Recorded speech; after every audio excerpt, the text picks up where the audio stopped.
Alright, they were terrified themselves, man. Verse 8.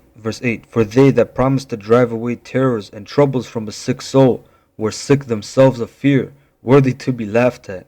For though no terrible thing did fear them, yet being scared with beasts that passed by and hissing of serpents, they died for fear, denying that they saw the air, which could of no side be avoided. For wickedness condemned by her own witness is very timorous, and being pressed with conscience always forecasteth grievous things. For fear is nothing else but a betraying of the succours which reason offereth, and the expectation from within being less counteth the ignorance more than the cause which bringeth the torment. But they sleep in the same sleep that night, which was indeed intolerable, and which came upon them out of the bottoms of inevitable hell, which doesn't mean hell. Okay, the word there is the earth. Alright, in the Greek. Were partly vexed with monstrous apparitions. So Mosai made monsters come out, man. Alright. Like I said, man, all those things, man, all those monster stories and all of those apparitions, man. Mosai does that. Mosai controls the right hand and the left hand side. So Mosai made monstrous apparitions, so he'd show some monsters come out, man. Okay? Them Egyptians were scared as hell, man. Were partly vexed with monstrous apparitions, and partly fainted, their heart failing them. For a sudden fear, and not looked for, came upon them. So then whosoever there fell down was straitly kept, shut up in a prison without iron bars. For whether he were husbandman, or shepherd, or labourer in the field, he was overtaken and endured that necessity which could not be avoided.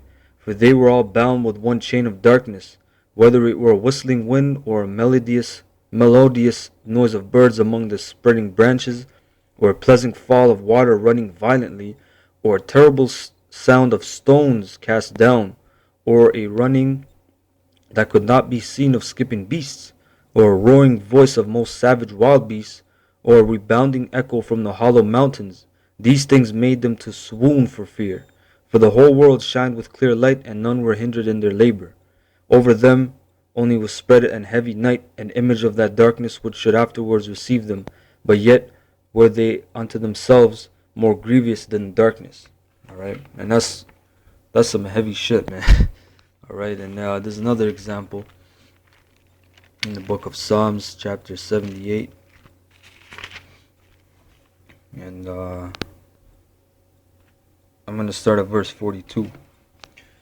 It says, they remembered not his hand, nor the day when he delivered them from the enemy, how he had wrought his signs in Egypt, and his wonders in the field of Zoan, and had turned their rivers into blood, and their floods that they could not drink. He sent divers sorts of flies among them, which devoured them, and frogs which destroyed them. He gave also their increase unto the caterpillars, and their labor unto the locusts. He destroyed their vines with hail, and their sycamore trees with frost. He gave up their cattle also.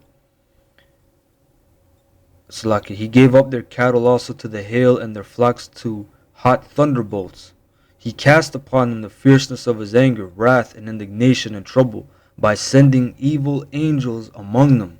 So you got evil angels, man. The word angel means messenger. It's a Greek word. Alright, so you got evil messengers, man. What message were they bringing? Bad times. Okay, that's what the word evil means. He made a way to his anger. He spared not their soul from death, but gave their life over to the pestilence, and smote all the firstborn in Egypt, the chief of their strength in the tabernacles of Ham, but made his own people to go forth like sheep, and guided them in the wilderness like a flock. Alright, that's a good scripture, man. And the last piece of information I'm going to bring out is an article. It's a good article, man. You brothers can Google it, and you'll find it. It's called Jewish Racism and the Genocide of American Indians. This is more information to prove that the white man is a fucking devil, man. Namely, at the top of the list is the so-called Jews, Khazars, Amalekites, alright, whatever you want to call them. You know, the people pretending to be the so-called Jews, they're the worst of the worst, man. Alright, I found out information about how they had to do with the downfall of Gad as well. You know, because the elders been bringing out information about how they control the slave trade. You know, but now I found information on how they even took down Gad. Alright, and I'm going to bring it up. So this is by this Khazar, Richard Boyden. And this is a story he introduces himself in the beginning. I'm going to read it. It says, recently I was searching the news, visiting one of my favorite sites, Israel National News, an online internet publication out of Israel. I noticed a shocking article stating that Columbus was in fact a Jew and not a Christian Gentile. As I read the information, I immediately readjusted my understanding of American history as pertaining to American Indians and Jews, and how Jewish racism, starting with Columbus, was one of the primary sources of the political, economic, and physical genocide of American Indians.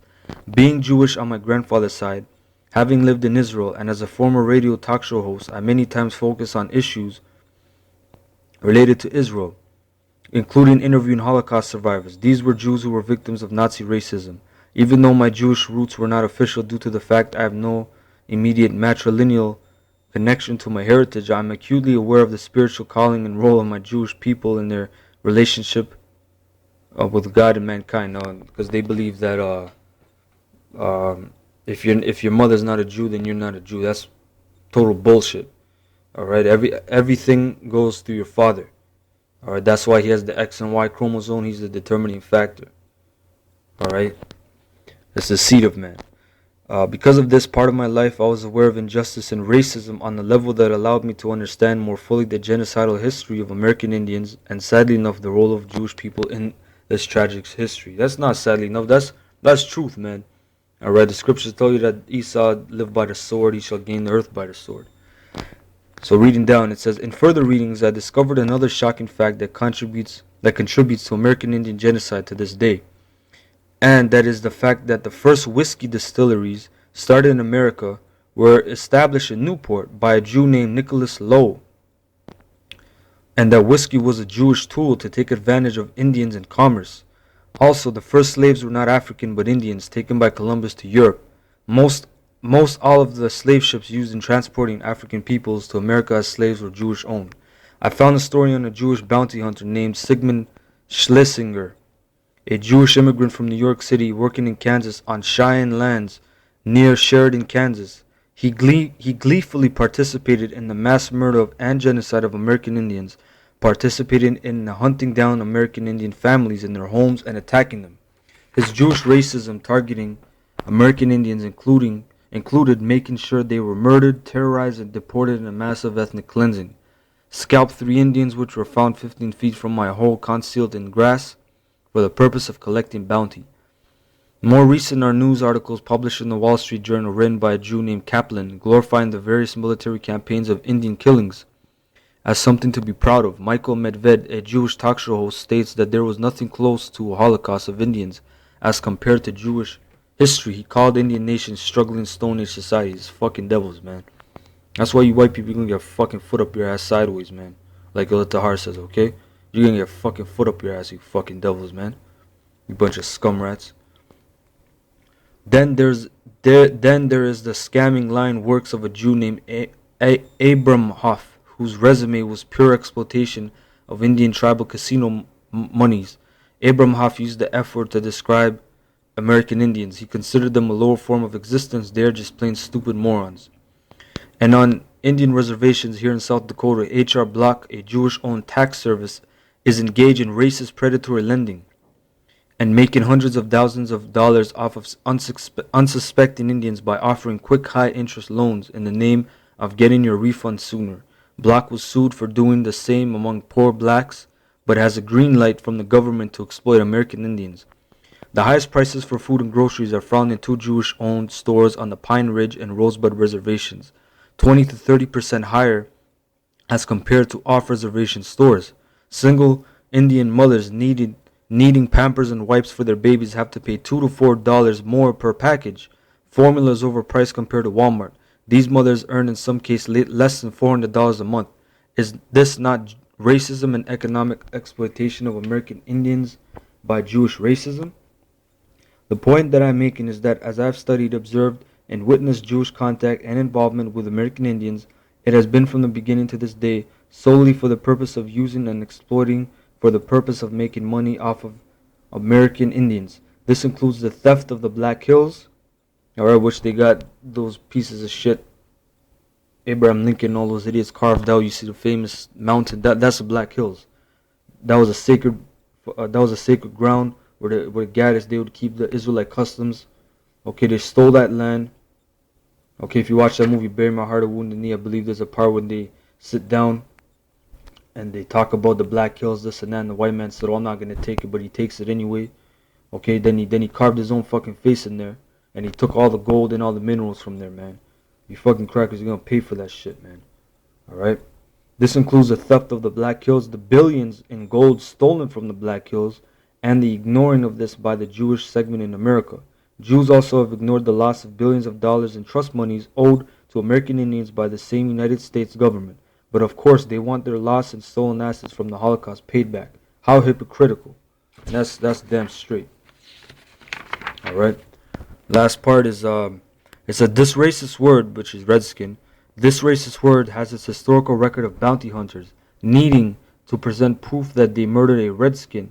Such proof came in the form of mutilating body parts such as testicles, breasts, scalps, etc., so that they could collect their blood money, an outcry from any element of the Jewish segment of society.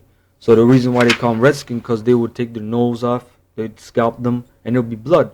It'll be covered in blood. That's why they call it redskin.